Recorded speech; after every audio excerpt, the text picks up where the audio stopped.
Hello दोस्तों, welcome to road to IIT. और आज है संडे और संडे टॉक्स में आज सुबह भी हमने एक वीडियो बनाया था और आज ये हमारा दूसरा वीडियो है। बहुत ही इंपॉर्टेंट वीडियो है।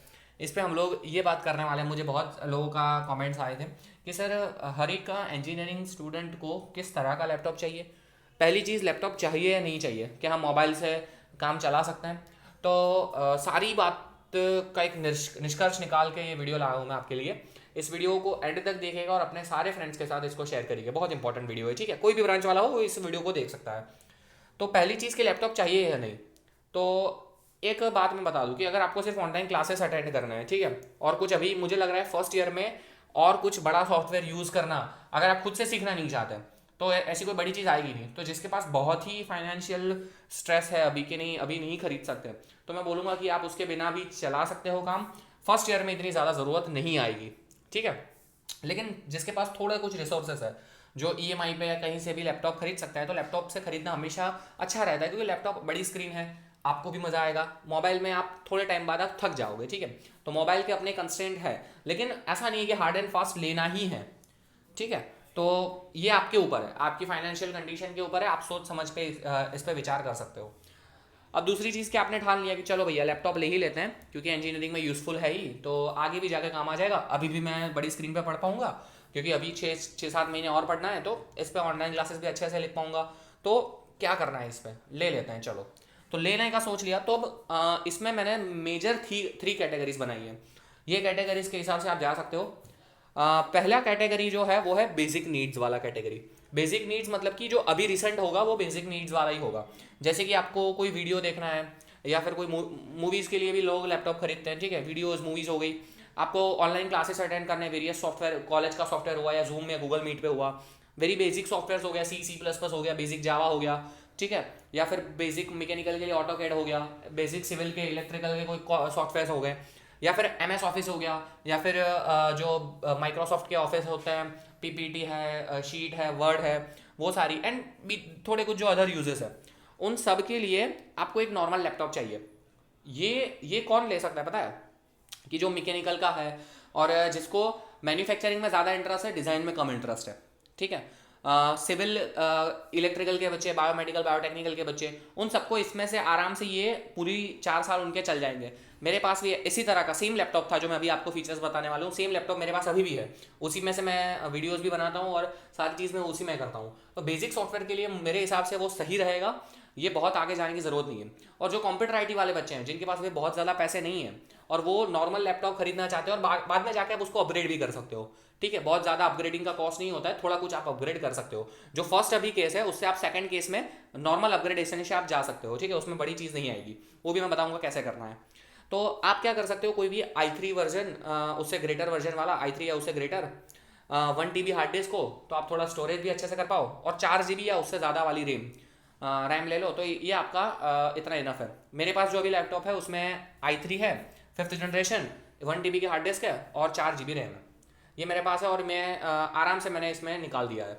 और ये लैपटॉप आपको आराम से 35 से 45 के बीच में ये फीचर्स वाला लैपटॉप आपको कहीं से भी मिल जाएगा, ठीक है। इसमें अगर आपके पास ग्राफिक कार्ड होगा तो भी सही है। ये पॉइंट नोट डाउन कर लेना, ठीक है। लिखे नहीं है लेकिन नोट डाउन कर लेना। ये ग्राफिक कार्ड हो या तो ठीक है, नहीं हो तो भी कोई इतनी दिक्कत की बात नहीं है। ये बेसिक नीड के लिए मोस्ट ऑफ द ब्रांचेस हैं, उन सब में ये नीड्स अभी के लिए 1-2 साल में चल जाएगी। अब इसके बाद आते हैं हम लोग नेक्स्ट लेवल, जो है मीडियम नीड्स। मीडियम नीड्स का मतलब क्या है कि थोड़े बड़े सॉफ्टवेयर, थोड़े हाई लेवल वाले सॉफ्टवेयर, जैसे डिजाइनिंग वाले जो स्टूडेंट्स होते हैं उनके लिए कई सॉफ्टवेयर होते हैं। आपको मैकेनिकल में या कंप्यूटर में कहीं जगह भी UI UX डिजाइनिंग वो आपको पता चलेगा धीरे धीरे। तो वहाँ पे थोड़े डिजाइनिंग में थोड़ा कंप्यूटर लोड लेता है, अगर पीछे वाला होगा तो थोड़ा स्लो चलेगा, ये मैं बोलना चाहता हूँ। अब bit higher software for CS and mechanical में अगर आप जाते हो तब सॉलिड वर्क्स, थोड़े 3D डिजाइनिंग के सॉफ्टवेयर आते हैं। तो उन सब के लिए अगर ये वर्जन हो, और आपके पास मान लो कि आपके पास थोड़े पैसे भी हैं कि मैं 50,000 तक या 55,000 तक स्पेंड भी कर सकता हूँ, तो आप ये सॉफ्टवेयर, ये बीच वाली कैटेगरी वाला ले सकते हो। ये भी मैं बोल रहा हूँ 4 साल तक चल ही जाएगा। और इसमें क्या आएगा कि ये अल्टीमेट है एक्चुअली लैपटॉप की कैटेगरी में, मैं बोलूँगा कि ये अल्टीमेट है डिजाइनिंग सॉफ्टवेयर के लिए। उसमें आप बेटर लैपटॉप थोड़ा ले सकते हो, i5 या उससे greater version, 1 TB hard disk enough है, 8 GB और उससे ज़्यादा वाली रैम। अब अगर आपने जो पुराना वाला मैंने बताया फर्स्ट केस, अगर वो वाला लैपटॉप लिया है और फिर फ्यूचर में जाके आपको पता चला कि नहीं मुझे थोड़ा हायर वर्जन लेना है, तो कोई दिक्कत की बात नहीं है ना। उसमें 4 GB रैम थी, अभी आपको 8 GB करनी है या फिर 6 GB करनी है, तो बाहर से खरीद लो 2 GB रैम, सस्ती आती है 1-2 हज़ार की, वो डाल दो, एक्स्ट्रा रैम हो गई। या फिर हार्ड डिस्क है, हार्ड डिस्क को आप SSD में भी कन्वर्ट कर सकते हो, उससे भी आपकी स्पीड बढ़ जाती है। तो ये कन्वर्जन आराम से हो सकता है, उसकी बड़ी बात नहीं है, ठीक है। और i3 प्रोसेसर में आप बिना i5 के भी आप ये सारी चीज़ें चला लोगे, ठीक है। अब ये हो गया। तो मोस्टली मैं बोलूँगा कि जिसके पास ये भी लैपटॉप 50-55, ज़्यादा से ज़्यादा बहुत अच्छी ब्रांड का लोगे, एकदम करंट जनरेशन, तो 50-55-60 के आसपास, तो ये इतने पैसे हैं तो ये लो। या फिर अभी तो नॉर्मल के लिए जो मैंने फर्स्ट वाला बताया, ये वाले फीचर्स वाला आपको 35-40 हज़ार में आराम से कोई अच्छा लैपटॉप मिल जाएगा, ठीक है। तो ये, या आप ये ले सकते हो। अब इसके अलावा कई लोग ऐसे होते हैं जो एक्स्ट्रा ऑर्डिनरी होते हैं, कि जिनको बहुत बड़े बड़े सॉफ्टवेयर यूज़ करते हैं। जैसे कि मैं बोल रहा हूँ स्पेशल नीड्स पे आ गए हम। स्पेशल नीड्स मतलब बहुत ही हायर प्रायोरिटी वाला सॉफ्टवेयर, बड़े बड़े सॉफ्टवेयर। फिर किसी को बड़ी बड़ी गेम्स ऑनलाइन स्ट्रीम करनी होती हैं, बड़े बड़े गेमिंग जो होते हैं वो खेलनी होती है, ठीक है। फिर मैकेनिकल में एक एनालिटिक्स का सॉफ्टवेयर आता है आंसर्स करके। फिर माया 3D करके एक सॉफ्टवेयर आता है। अगर आपने कोई बड़ा बड़ा कोई एनिमेटेड मूवी देखा, जैसे कि द लायन किंग था, तो कोई भी एनिमेटेड मूवी देखा है, तो उसमें जो फीचर्स डिज़ाइन होता है ना, वो इस सॉफ्टवेयर से होता है, माया 3D से। तो ऐसे बड़े बड़े सॉफ्टवेयर है, तो उसके लिए आप सोचोगे कि सर मुझे तो ऐसा काम करना है, मुझे इतना बड़ा जाना है, तो आप पहली चीज़ तो आप स्टार्टिंग से जा नहीं पाओगे। और अगर जाना भी है तो मैं बोलूँगा कि इसके लिए आपको एक सिस्टम डिज़ाइन कर लेना चाहिए, एक पर्सनल कंप्यूटर रहेगा, उसमें CPU रहेगा बड़ा, उसमें अच्छी स्क्रीन रहेगी। और ये पर्सनल कंप्यूटर इस टाइप का अगर आप डिज़ाइन करना चाहते हो, अगर आपका ड्रीम ही है कि मुझे गेमिंग में साइड जाना है, मुझे बड़े बड़े एनिमेशन वाला बड़ा काम करना है, मुझे इतनी बड़ी बड़ी मूवीज़ की तरह से डिज़ाइनिंग करना है, और अभी आपके पास पैसे भी है, तो अब आप ये डिज़ाइन सिस्टम एक सिस्टम में डिज़ाइन कर सकते हो। लैपटॉप इसके लिए सूटेबल नहीं है ना, वो लोग भी यूज़ करते हैं ये। अगर आप इस तरह का सिस्टम, या मतलब कि PC डिज़ाइन करने जाओगे कंप्यूटर, तो वो आपको करीबन 1 लाख के आसपास पड़ जाएगा। और ये चीज़ ऐसी है कि इन्फाइनाइट तक जाती है। आप चाहो तो इसमें 2 लाख का भी सिस्टम डिज़ाइन कर सकते हो, इसमें कोई एंड नहीं है। ये मतलब स्पेशल केसेस है, और मुझे नहीं लग रहा है कि कोई भी ऐसा स्टूडेंट्स होगा कि जिसको अभी से ये सारी चीज़ें में जाना है। और तो मैं बोलूँगा अगर जाना भी है तो मैं बोलूँगा कि 1-2 साल वेट कर लो, अभी नॉर्मल जो सेकंड या फर्स्ट कैटेगरी वाला है वो ले लो। जब आपके पास आप एकदम मन बना लो कि मुझे जाना है, तब सेकंड या थर्ड ईयर में आप, थर्ड ईयर या फोर्थ ईयर में आप ये सिस्टम ले सकते हो, ये सिस्टम डिज़ाइन कर सकते हो। इसमें मैं बता रहा हूँ कि मिनिमम 1 लाख का अगर आप सिस्टम बनाओगे तो बहुत अच्छे से आ जाएगा। तो मेरे हिसाब से ये बेसिक 3 कैटेगरीज है। फर्स्ट कैटेगरी से आप 3 कैटेगरी में थोड़ा इंप्रूवमेंट के बाद जब नीड हो तब आप जा सकते हो। लेकिन जो बेसिक सॉफ्टवेयर है, बेसिक चीज़ें हैं, जिसको अभी जो फर्स्ट ईयर में है, तो वो बेसिक वाले बच्चे ये वाला ले सकते हैं। मैं बोलूँगा ये अच्छा है। और ज़्यादा से ज़्यादा अगर आपको थोड़ा और अपग्रेडेड रहना है तो i5 वाला। लेकिन अगर आप ऐसा सोच के बैठोगे कि नहीं मुझे तो लैपटॉप लेना ही है, लेकिन मुझे प्रोसेसर भी i7 चाहिए, एकदम 7th या 8th जनरेशन वाला चाहिए, हार्ड डिस्क भी 1 TB चाहिए, और मुझे SSD भी चाहिए, और मुझे 8 से 16 GB रैम भी चाहिए, तो ये सारी चीज़ें फिर है ना आपको बड़ा मतलब पैसे लगाएगी।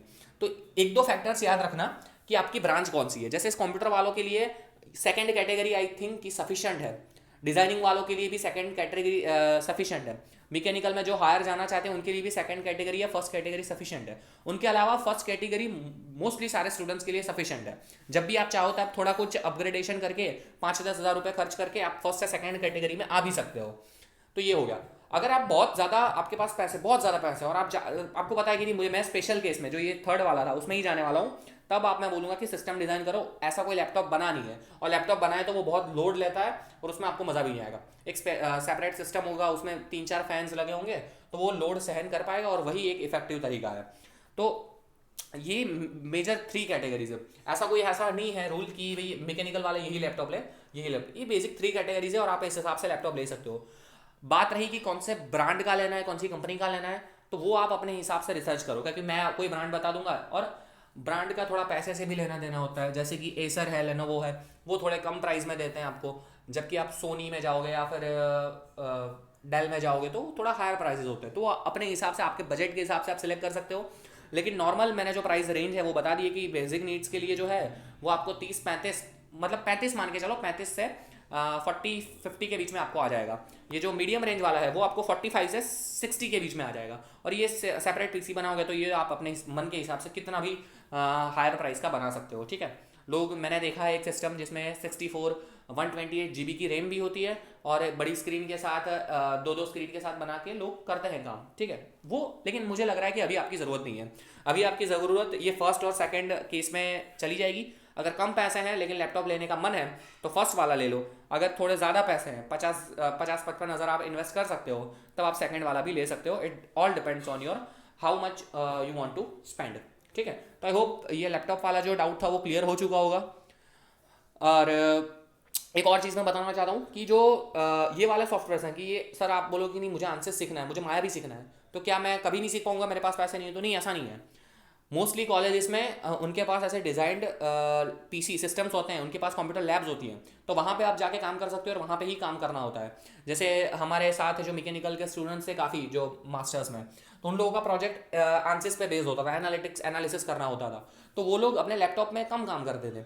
वो लोग ज़्यादा काम लैब में जाके वहाँ सिस्टम में बैठ के काम करते थे, और उनका सिस्टम 3-3 4-4 दिन तक चलता रहता था। ठीक है, तो वहाँ पे जाके काम करना होता है लैब में जाके, क्योंकि वहाँ पे हैवी सिस्टम्स होते हैं, वहाँ पे फीचर्स कॉलेज ने प्रोवाइड किए होते हैं। और वो भी ऐसा नहीं कि 15-15 20-20 जो आप वहाँ पे नॉर्मल देखते हो वो नॉर्मल फर्स्ट या सेकंड रेंज का ही सिस्टम होता है, लेकिन कुछ सिस्टम ऐसे स्पेशली इन केसेस के लिए डिज़ाइन भी होता है, तो वहाँ पे घबराने की जरूरत नहीं है। आपके कॉलेज में ऐसा भी सिस्टम हो मिल जाएगा आपको, तो वहाँ पे जाके आप बड़े बड़े सॉफ्टवेयर से वो भी सीख पाओगे। तो आई गेस कि थर्ड कैटेगरी में अभी मत जाओ, फर्स्ट या सेकंड कैटेगरी अपने पास जो बजट है उस हिसाब से आप जा सकते हो। इससे कम बजट में लेस देन 30,000 में आपको कोई नहीं मिलेगा। एकदम एकदम नॉर्मल सा भी लैपटॉप चले जाओगे, और नॉर्मल सी एकदम कंपनी लोअर कंपनी का भी, तो भी आपको 30-32-33 के आसपास तो पे करना ही पड़ेगा। इससे लोअर आई गेस कि नहीं मिल पाएगा। फिर तो क्या है, नोटपैड या वो जो आता है वो मतलब दूसरे दूसरे जो नाम है छोटे छोटे, उसमें आपको इतना मज़ा भी नहीं आएगा, लैपटॉप वाली फील नहीं आएगी, वो हाफ टैबलेट वाली ही फील आएगी। तो आई गेस कि ये जो बेसिक डिटेल्स थी वो मैंने आपको बता दी है। इस वीडियो को अपने सारे फ्रेंड्स के साथ शेयर कर देना, तो सबको थोड़ा आइडिया लग जाएगा कि क्या है क्या नहीं, और घबराने की बिल्कुल ज़रूरत नहीं है। अगर बिल्कुल पैसे नहीं है तो अभी आप मोबाइल से भी काम चला सकते हो, जब ज़रूरत आएगी तब भी काम कर सकते हो। मैं जब बीटेक में था तब मेरे पास थोड़ा पैसे का झोल था, तो मैंने लैपटॉप यूज़ किया है। बीटेक में मैंने नहीं खरीदा, जब भी थोड़ा काम होता था मैं लैब में जाके कर देता था। तो ऐसा कुछ हार्ड एंड फास्ट रूल कभी नहीं होता है, लेकिन खुद के पास अगर लैपटॉप होगा तो आप उसका एडवांटेज ले सकते हो। अगर है फैसिलिटी तो देन यूज इट, नहीं है तो कोई दिक्कत की बात नहीं है। हर चीज़ का ऑप्शन हमारे पास मिल जाता है, थोड़ा एडजस्टमेंट करना पड़ता है, थोड़ी डिफिकल्टीज आती है, लेकिन I guess you can overcome it, we all can overcome it. ठीक है, that's it for this video को लाइक जरूर से कर देना, शेयर कर देना, चैनल को सब्सक्राइब करके बेल आइकन दबा देना। बेल आइकन दबाने से क्या होगा, आने वाले वीडियोस की नोटिफिकेशंस आपको मिलती रहेगी। संडे टॉक्स के लिए मिलेंगे हम अब नेक्स्ट संडे को, और जो बाकी स्टूडेंट्स हैं उन सब के लिए ये वीक में कंटिन्यूसली हर वीक जो हमने टाइम टेबल में बताया था उस हिसाब से कॉन्सेप्ट थ्रू क्वेश्चंस के वीडियोस आते जाएंगे। ठीक है, that's it for this video guys, thank you.